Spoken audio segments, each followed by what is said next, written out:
I'm not only talking to all of the people on live stream, but I'm talking to people here in Iowa. I want to talk today about the fact that, as we all know, how insane is it that we have one day that we dedicate to peace? International Day of Peace, one day. Pretty much we could say that 364 days of the year seem pretty much dedicated to war, or at least we act that way. I'm running for president, as you know, and I'm running for president with a deep belief that, as Gandhi said, the end is inherent in the means. We won't be able to change the world unless we ourselves are changed, obviously. And we also will not be able to change the world through the auspices of a political system that is divergent from the goal that is what we wish to achieve. And so I believe, and I think many of us believe, that we have to get to the heart of the matter if we are going to transform this country. We have to go deeper than just addressing the symptoms. I think many of us believe that the agenda of Donald Trump represents things that we don't like. But at the same time, those things are but symptoms with a deeper cause. And with every situation, if you only treat the symptom and not the cause, then the symptoms will be back. They'll just morph into another form. If all we're trying to do is defeat Donald Trump in the 2020 election, the forces that gave rise to that opportunistic infection, to that malevolent symptom, will be back even stronger in 22 and in 24. So we have to go much deeper than that. It's not enough to just say, oh, we're not going to go over the cliff. We need to get out of the vicinity of the cliff. And to do that, we need a new coalition in this country. It's not a coalition made up of Democrats versus Republicans, left versus right. Something bigger and more meaningful, much more grand, much more American is possible here. It's what Martin Luther King was talking about when he spoke of a coalition of conscience. Because neither side of the political spectrum has a monopoly on moral consideration. I think the average American is a good person. The average American is a decent person. That's my experience. The average American does ask, what is it to be good? What is it to live with integrity? What is it to be forgiving? What is it to be compassionate? My experience of the average American is not that we're off-center with the deeper inquiries about what it is to live a good life. But what has happened over the last few decades is that that level of questioning has become limited in too many cases to the purview of the personal self. And so we ask, what is it to live a good life? But without facing the fact that you also have to ask what it means that we are participating in a genocidal war, where tens of thousands of people in Yemen are being starved, many of them children, in a war that couldn't happen if the United States weren't giving aerial support to the Saudi Arabians, and which we're only doing for $350 billion. I think there are many Americans who would be disturbed by that. But we have gotten out of the habit of asking ourselves such things. We've gotten out of the habit of being true citizens. And we need to awaken, not only in order to defeat one president. That president is just a symptom of the fact that we were asleep. That opportunistic infection could not have gotten hold of us had there not been a weakened societal immune system. And that's what we all are. We're the cells in the immune system. It's not enough that the founders said the power's in your hands if we're not using it, if we're not exercising it. And your power is not in your hands if it's no longer in your heart. Not in your hands if it's no longer in your head.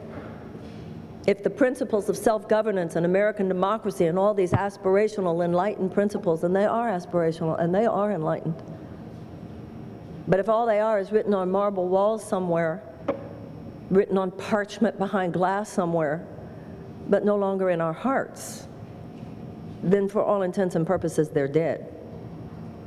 Because principles are only alive if they live in us. And when our principles are no longer in our hearts, and I'll tell you what happens, we become easy to play. And ladies and gentlemen, and everyone else, we've become played. We've been played.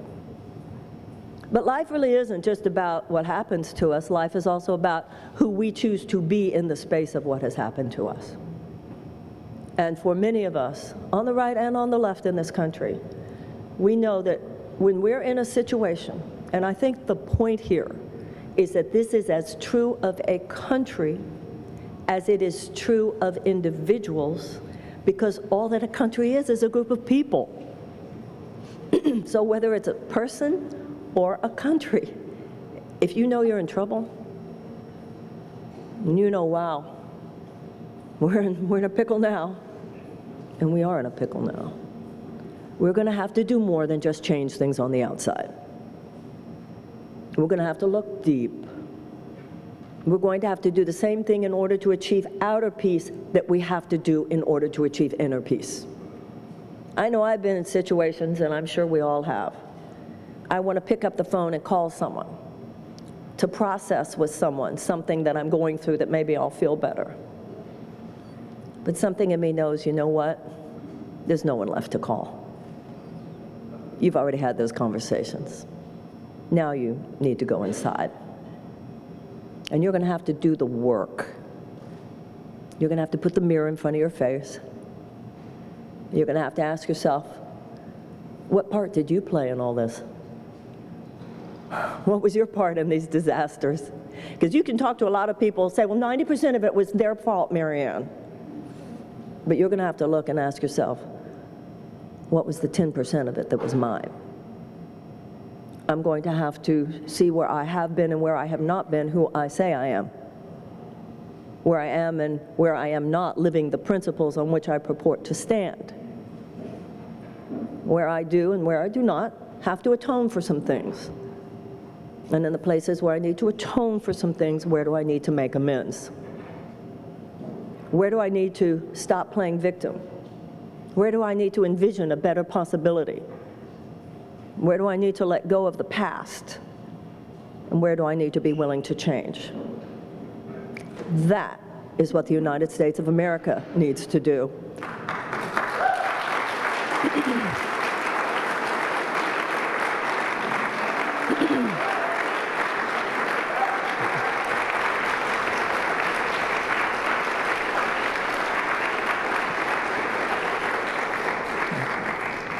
And that's why in the 21st century, the president needs to know as much about how people change as about how policies change. Because if all we do is change policies, as important as they are, but do not change the underlying dynamics that cause policy to be what it is, and does not understand the underlying levels and dynamics that will cause policy to change in ways that will be fundamental and will not just be easily repealed the next time there's a new president. That's what the 21st century demands in leadership. That's what the 21st century demands in citizenship. It's not the 20th century anymore.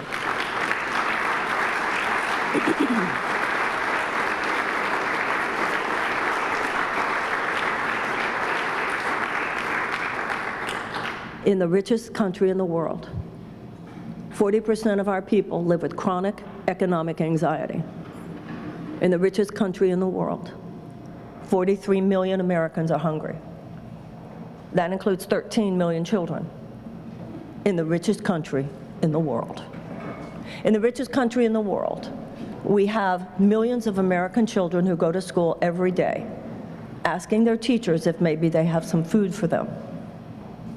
We have millions of American children who go to school every day in classrooms that don't even have adequate school supplies to teach a child to read. And if a child cannot read by the age of 8, then the chances of high school graduation are drastically diminished, and the chances of incarceration are drastically increased. In the richest country in the world, in what are called America's domestic war zones, we have children, and millions of them, who experience a level of PTSD. But this is not post-traumatic.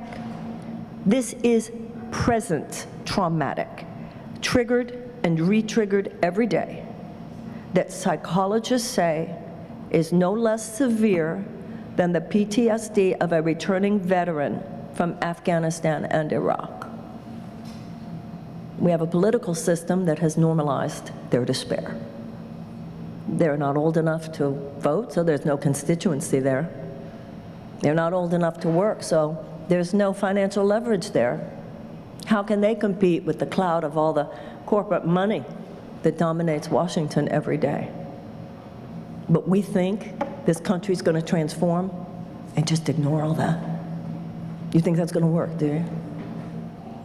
This country's been so irreverent towards the earth itself that we have contributed to a climate crisis so bad right now that if we don't take radical action, if we don't embark on a World War II level of mass mobilization to move from a dirty economy to a green economy, then in the next 10 to 15 years, we could experience a level of social collapse unseen in the modern era. Food shortages, entire swaths of countries, perhaps even entire swaths of continents, where the heat literally makes living there impossible, land that's uninhabitable, places where food simply cannot be grown. So great are the food shortages, the refugee crisis that arise from that. Hundreds of millions, perhaps, of refugees trying to find some place to live, social collapse, economic crises, the likes of which we have never seen. You think we're going to just change all that with an incremental shift here and there, do you? You think we're going to be able to deal with that without a mass awakening and all of us experiencing the horror of really knowing how bad this is? Because it's only when we stand naked before the horror of how bad it is that we will awaken to the inspiration and the motivation to fix it in our time.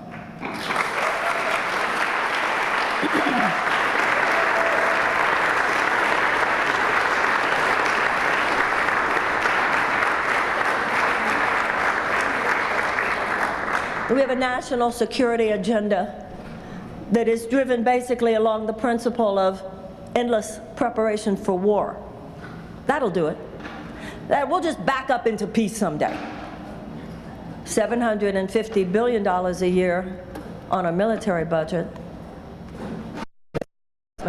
which is mediation, development, diplomacy, that's $40 billion. And then within that $40 billion, there's the USAID, which is long-term development and humanitarian assistance. That's $17 billion. And then there's another $1 billion within that State Department budget that's our peace-building budget. And our peace builders do the things that actually create peace. Our peace builders do the things which statistically mean there will be a higher incidence of peace and a lower incidence of conflict. Nothing that any of us would find surprising. Expanding economic opportunities for women, expanding educational opportunities for children, reducing violence against women, and ameliorating unnecessary human despair. Funniest thing about that, treat people right, you'll have more peace. Treat people right, and you'll have more prosperity. Those are the keys.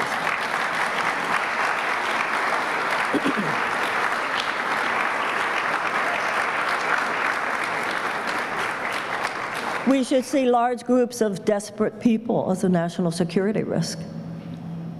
Desperate people do desperate things. Desperate people are more vulnerable to ideological capture by genuinely psychotic forces. So we should have an equally robust relationship between the peace builders and the military. The U.S. military should have every dollar it says it needs in order to secure our legitimate needs.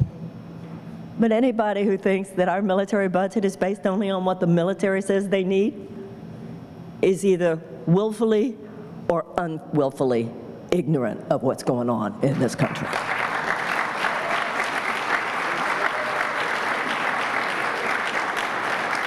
There are hundreds of billions of dollars, some say even up to $300 billion, that go above and beyond what the military says they need just to feed the profit margin of defense contractors. That means, ladies and gentlemen, we just make a whole lot of money on ways of war. The richest country in the world, the most powerful country in the world. And we keep feeding the machine of brute force and withholding from the agencies of soul force. And you think the universe is going to let us get away with that forever.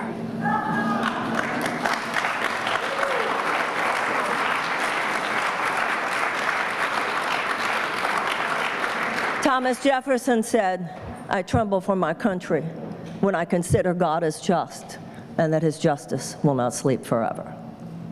But it's even worse than that. We have a presidential campaign, and only 2 of us even mention that. But that's going to win everything for us, you think? That's going to really change things.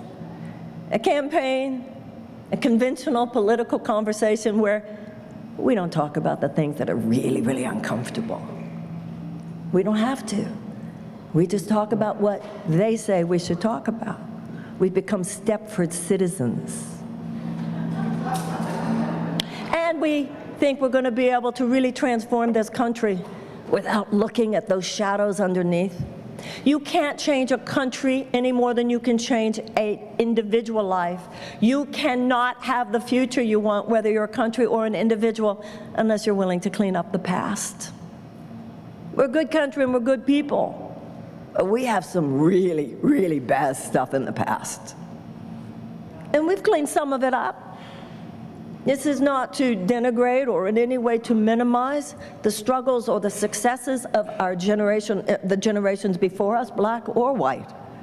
But when it comes to the history of race in the United States, even though I don't believe that the average American is racist, the average American I do find and I do believe is woefully ignorant about the history of race in the United States.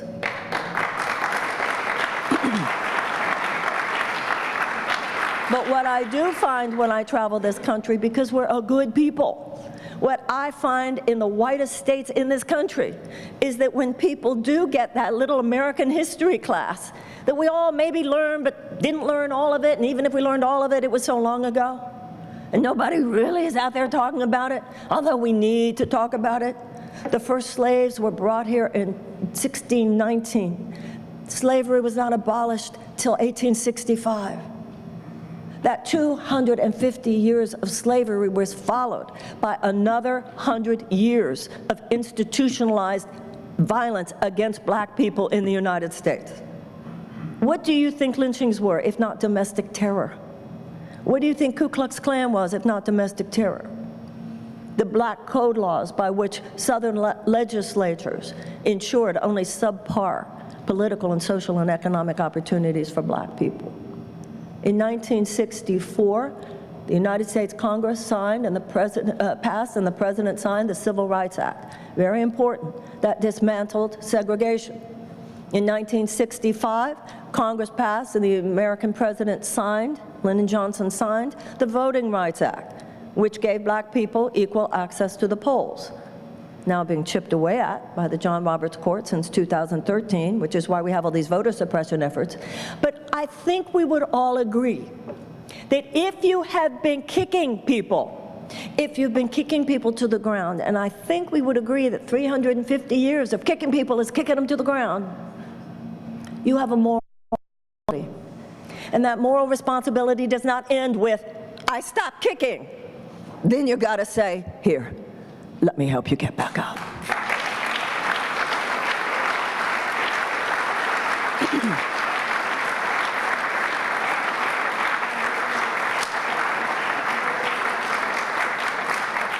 Germany paid $89 billion to Jewish organizations after the Holocaust. Doesn't mean the Holocaust didn't happen, but it has gone far towards establishing reconciliation between Germany and the Jews of Europe. In 1988, Ronald Reagan signed the Civil Liberties Act, whereby to every surviving prisoner of the Japanese internment camps, the United States government gave between $20,000 and $22,000.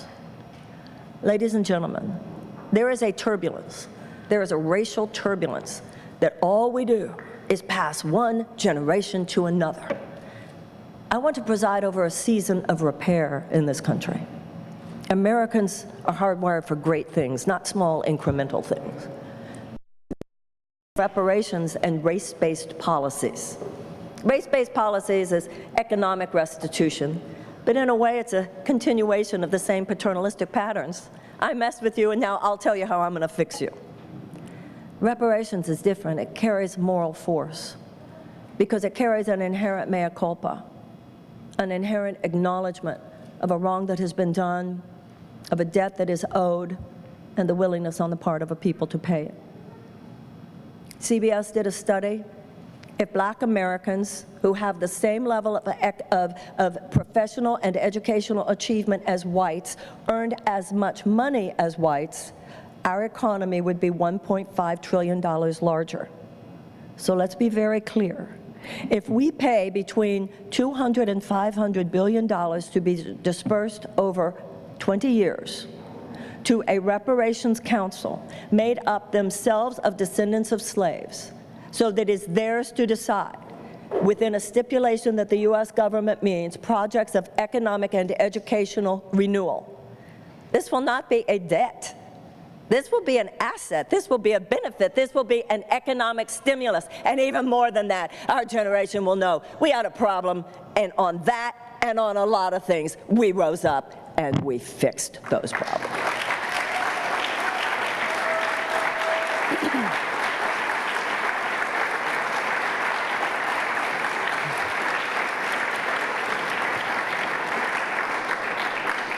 We've had a lot of problems in our past because we were born out of a profound and ironic dichotomy. On one hand, our Declaration of Independence establishes that all men are created equal, that God gave all men inalienable rights of life and liberty in the pursuit of happiness. A profound repudiation of an aristocratic system.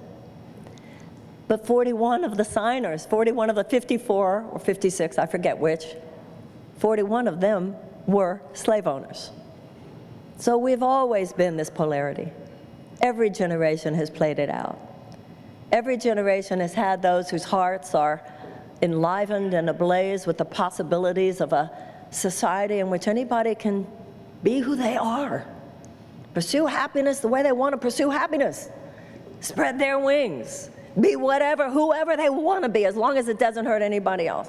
That is so profound. It is so radical. It was radical in 1776, and it is radical today.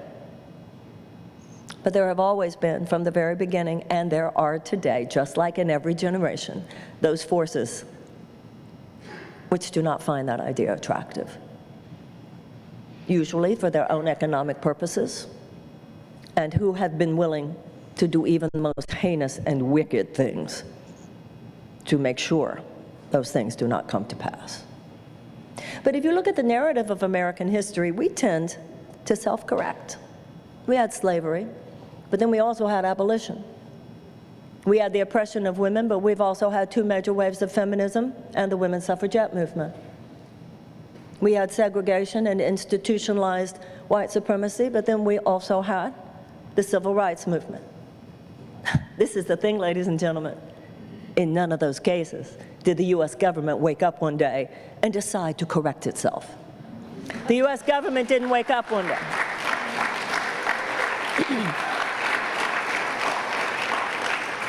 They're the problem.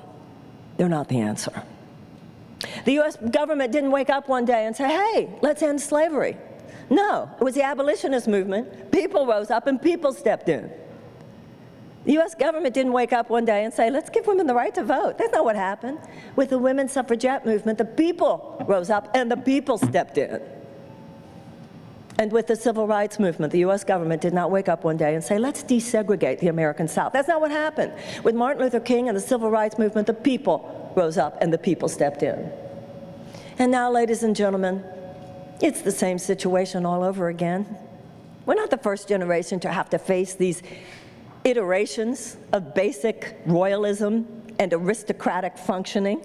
by which a few people claim entitlement to the basic resources of a country while everybody else has to struggle for the space that they're squeezed into? Well, this is not the first generation to have to face this. Let's just not be the first generation to wimp out on doing what it takes to get this country back on track.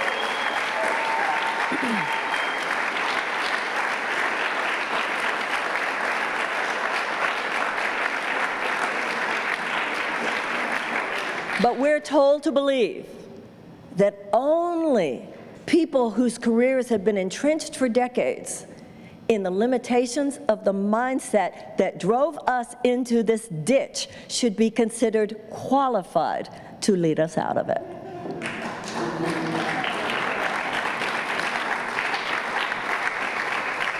Well, that's for you and me to decide. For you in Iowa, it's really for you to decide. And that's where this generation stands right now. We can make some change. We can make some changes in policies, and that'll be good. But like I said, if that's all we do, and we must do that, I'm certainly signed up for that. But if it's all we do, they'll be back, because we're not getting to the heart of the matter. And as a presidential candidate, I submit to you that Donald Trump has ushered in an era of political theater, and we will not be going back. This president is a phenomenon, not just a politician. And in order to defeat him at the polls, we will need a phenomenon of our own. That's not an individual. That's an uprising of consciousness among the American people, an awakening to what has happened.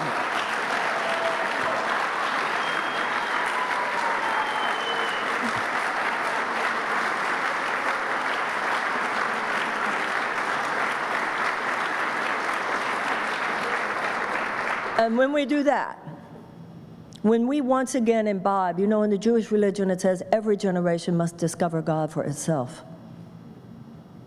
If we as a generation say, all men are created equal thing, we mean that. All that, God gave all men inalienable rights of life, liberty, and the pursuit of happiness, we mean that. That issue about how governments are instituted to secure those rights, we mean that.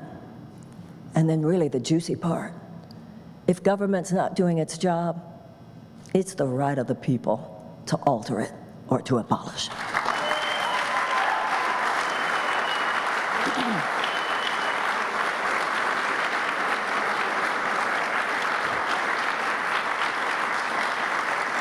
Now, I am certainly not saying we should abolish it, but you better believe we should alter it, and we should alter it quickly.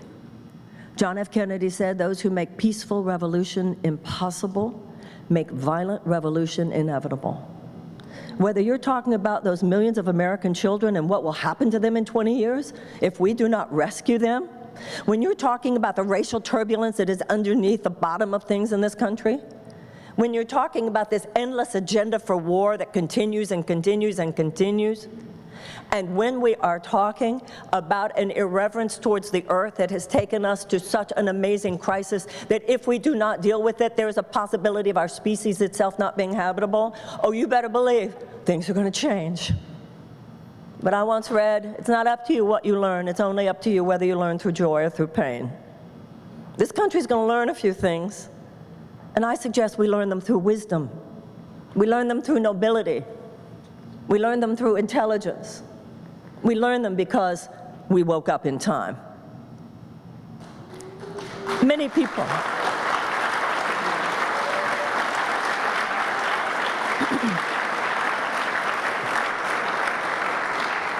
many people around this world roll their eyes at America. They just don't understand. They just can't even believe it. They're thinking, what are we thinking? And it's kind of true if you look throughout history. Sometimes Americans are slow to wake up. But as Winston Churchill said, you can always count on Americans to do the right thing after they have exhausted every other option. So it's true. Sometimes, in fact, a lot of the time, for whatever reason, Americans are slow to wake up. But let me tell you something else. And all those people who are rolling their eyes about us right now, they know this too. When we do wake up, We slam it like nobody's business. Ladies and gentlemen, let's slam it now.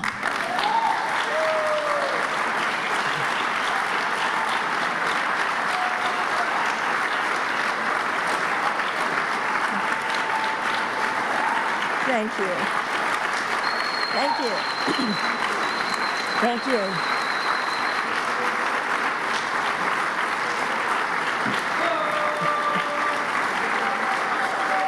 Thank you. Thank you.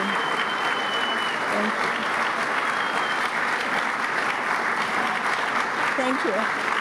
Oh, look at you.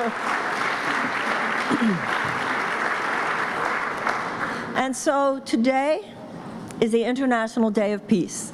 Quite a week with Greta Thunberg, the climate strike, International Day of Peace, a lot of resonance.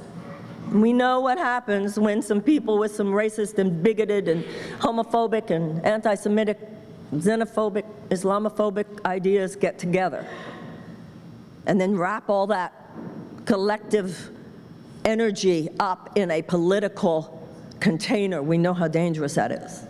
But it is nothing compared to what's going to happen in this country when we take conscience and mercy and love for democracy and love for our earth and love for our children and love for future generations and love for each other and wrap that up into a political container.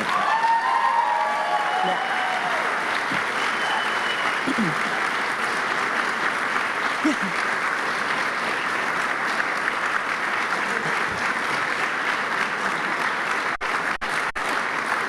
There are so many more people in this country who love than who hate. There are so many more people in this world who love than who hate. But the haters hate with conviction right now. And conviction is a force multiplier. We need to love with as much conviction as some people demonstrate with their hate. And that's why we're here.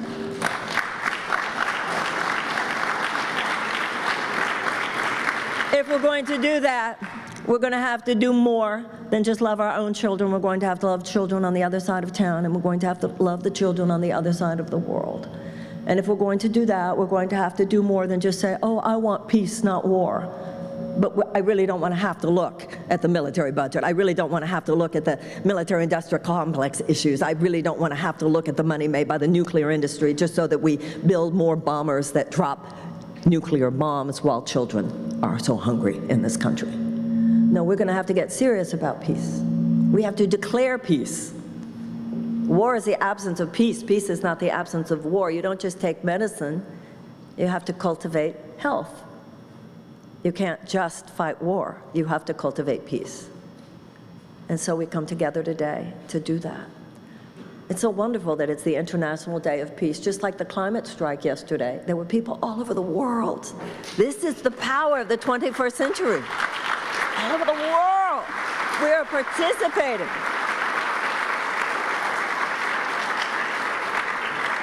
And we are participating on the level that we know is where it all begins. We are participating on the level of cause. And in doing that, we ask not only for a more peaceful country, we ask for more peaceful hearts. And we are willing to do the work within ourselves that I've talked about doing for our country. So many people are pointing the finger at other people today, but the problem is the pointed finger. If I'm president, if you make me president, I'll tell you what I want inaugural day to be: a day of emotional amnesty. Let us have a day in which we all forgive each other so that we can begin again.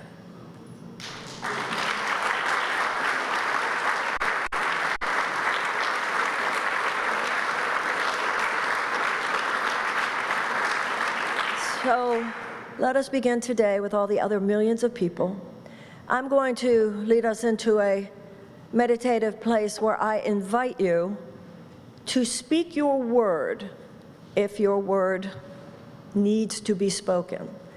With the sentence that begins, I see an America in which, or it could be, I see a world in which. It starts with the conceptualization of that vision, that idea, and you're speaking your word. If somebody else is speaking, please wait and try to speak loudly so that everybody here can hear you. And then when We can feel that we have spoken when we have placed into the ethers those ideas, those yearnings, those hopes, those visions. Then my friend Juliet will come here, and she will lead us further in meditation.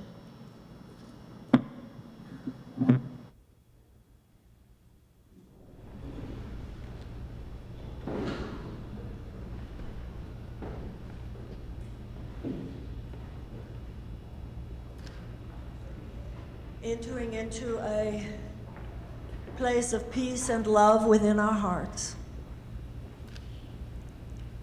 The creative source from whence come all things good and true and beautiful. We speak our word. Whoever feels moved to begin, say with the truth and clarity of your heart, I see an America, or I see a world in which.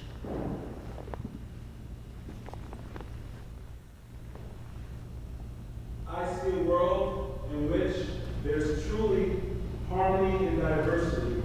There's truly economic freedom for all and love for all people. I see a world where the militaries around the world actually prevent enemies from rising in the first place and create victory before war. I see a world where everyone breathes freedom.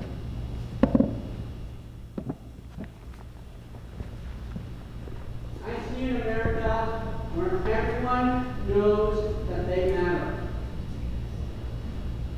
I see a world where every single person can do what they do best without fear, without harm, and know that the resources they need to go forth in the world will be there for them. I see an America and a world in which every child is valued, loved, nourished, and taken care of. I see an America where people accept you smiling at them, and everybody is mobilized and smiling at each other. I see an America where her citizens believe, have faith, and trust in the government to do the right thing. I see a world where children are taught to love. And I see a world of emotional intelligence that allows us to use that to get beyond our reaction conditions and truly feel love in the world. I see a world of unity consciousness. I see a world of justice. I see a world where men and women are truly equal. I see a country where speech is really free.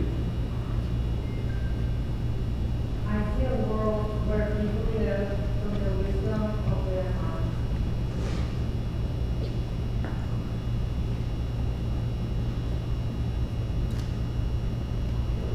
I see a world in which people are awakened. They're inspired by wisdom, love, and beauty. And they love the earth and other people and animals and vision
we can afford to do something about it.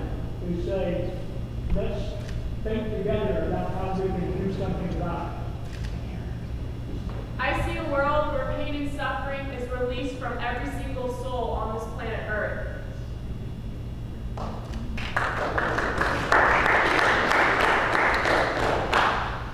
I see a world, I see a country where children don't need bulletproof backpacks. I see a world where babies can be born naturally.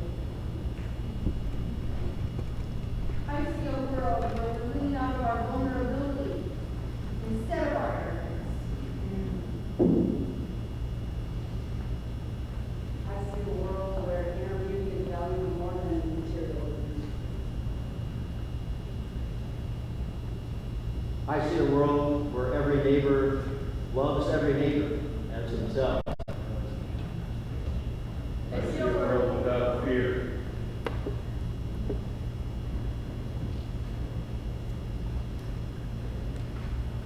I see a world where people seek to understand each other and forgiveness prevails. I see a world where our decisions are based on the values of friendship, compassion, and love. I see a world where this will be nothing special, and it happens every day. I see a world without greed.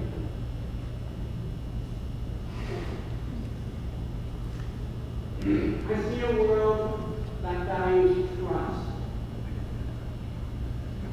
I see a world where healing has replaced hatred.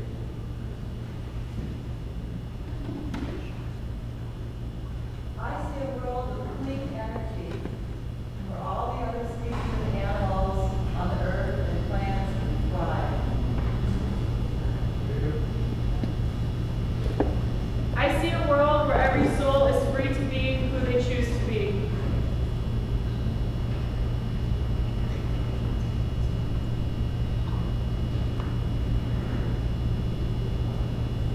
I see a world where everyone and everything is peaceful and blissful. I see a world where it's okay for men to cry. I see a world where they're not classified as just dreamers.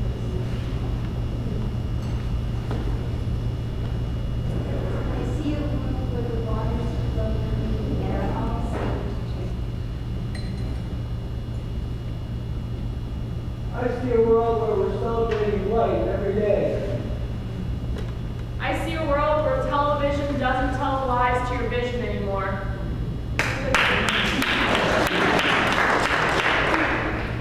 I see a world with a clean ocean. I see a world where everyone has enough. I see a world where we don't have to live on Mars.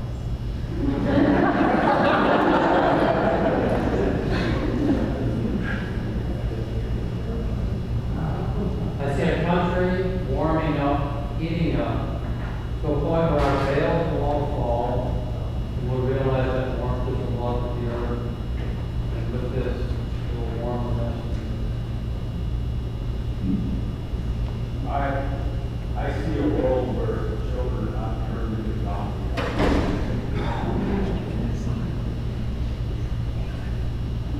I see a world where equality and love of the earth are normalized.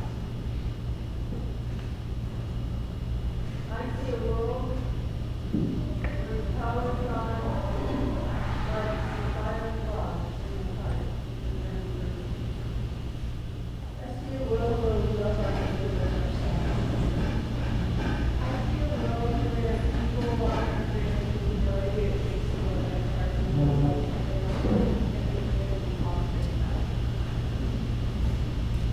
I see a world where everything in it recognizes its interdependence. I see a world that uses veganism as a part of the campaign to reduce harm against animals and also humans. I see a world with more mushrooms.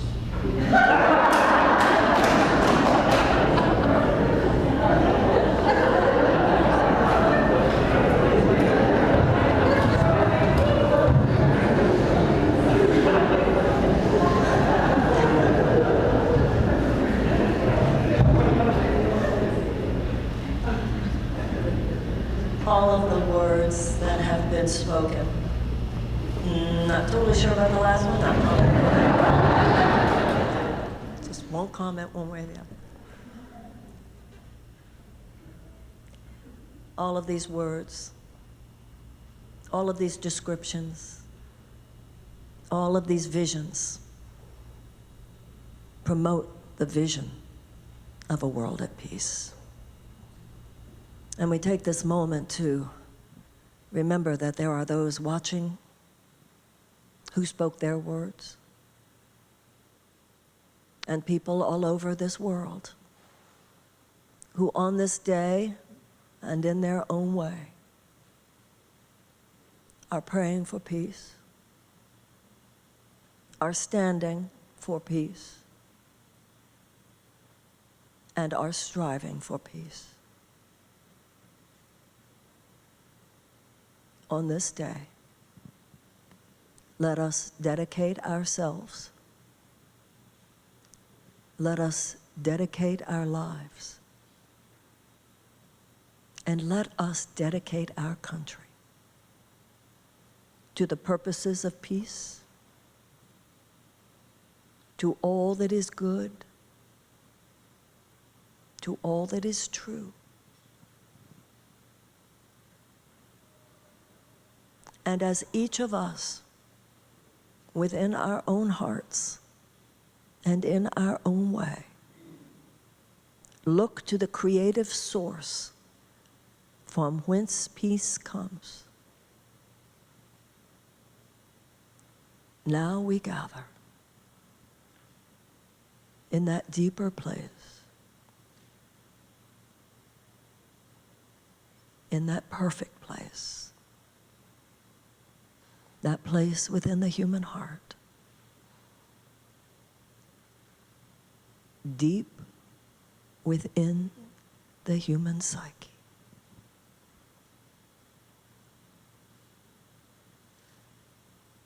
We enter there.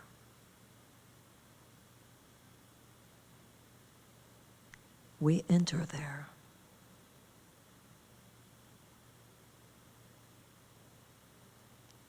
We enter there.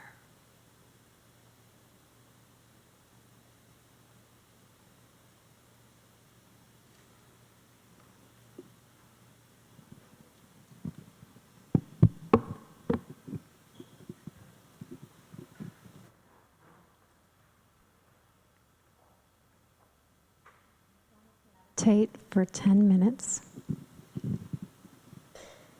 Make sure you're sitting comfortably. I'll time the meditation.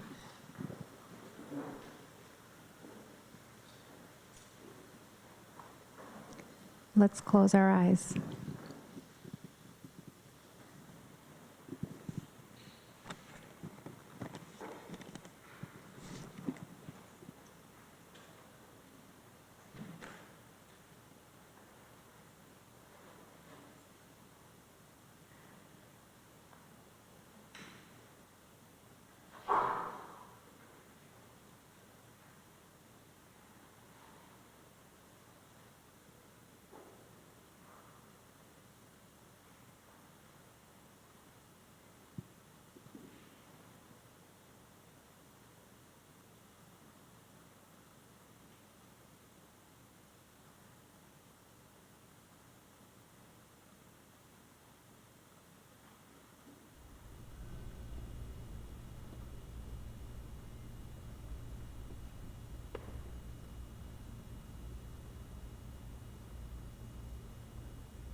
We will stop meditating now. Take a few minutes to slowly open your eyes.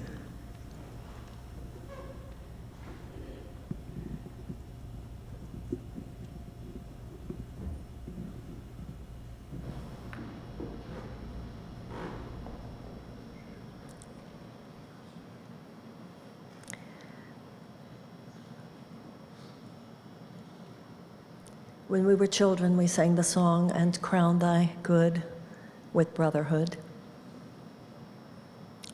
Before we leave this place, let's just take a moment to wish each other well. Let's take a moment to wish well all the people who are joined with us via live stream. Let's just take a moment to wish all the people and all the sentient beings of the world. Let's wish them well. And let us bring our hearts and minds into alignment with the integrative view of the world that really will change things and really will bring peace. Let's have peace, let's have politics, and let's have love. Let's take responsibility for our individual behavior and for our collective behavior. As Americans, let's not just love our children. Let's have a U.S. Department of Children and Youth.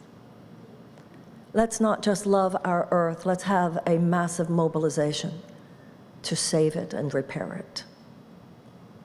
Let's not just wish or pray for or love peace. Let's have a United States Department of Peace. Let's not just wish descendants of slaves well or Native Americans well. Let's actually take reparative measures. Let's love the world, and let's kick ass. Thank you. Yeah.